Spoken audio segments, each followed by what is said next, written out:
ખરેખર આખી હકીકત એક ઉપજાવેલી છે, બનાવેલી છે.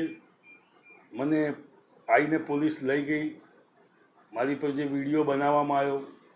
હું એક જ વાત જાણું છું કે જે ફોન થયો હતો, કે જે સામેવાળાના મોબાઈલ ફોનને ફૂટેજમાં આવ્યું છે,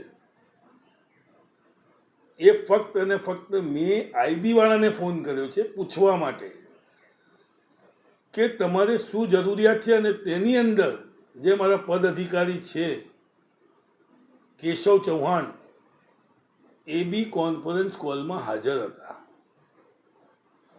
ન કે મેં એવું કહેવા માટે કહ્યું છે કે તમે આવું કરો અને આઈબી બનીને ફોન કરો. આ બધી વાત સાઈડ પર રાખી અને જ્યારે મને ત્યાં લઈ જવામાં આવ્યો અને ત્યાં એક મેડમ આવે છે જે એક રૂમની અંદર પોતાની જાતને પીઆઈ બતાવી અને મારી સાથે 2 કલાક ચર્ચાઓ કરે છે.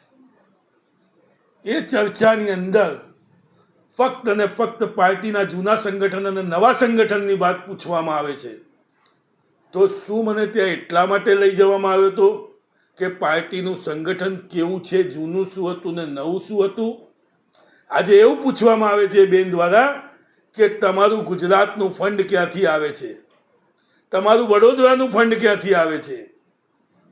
વેલકમની અંદર 24 થી 26 કેજરીવાલજી રોકાયા, એનું ફંડ ક્યાંથી આવ્યું?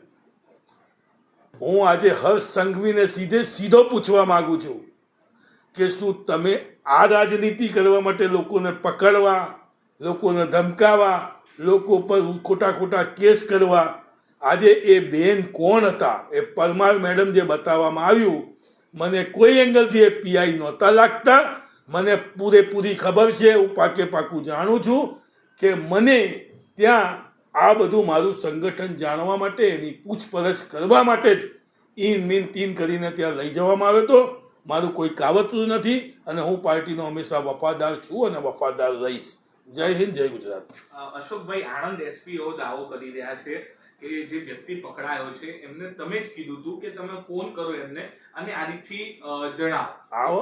આવા બધા દાવા ફોતર છે. આ બધા દાવા તો હું બી એવો દાવો કરું છું કે મેં આવું કોઈ કૃત્ય કર્યું નથી. મને તો ફક્ત ને ફક્ત મારા સંગઠન વિશે, મારા ફંડ વિશે, મારી પાર્ટીના ફંડ વિશે કે મારી પાર્ટીની આંતરિક રાજનીતિ વિશે જાણવા માટે ત્યાં લઈ જવામાં આવ્યું.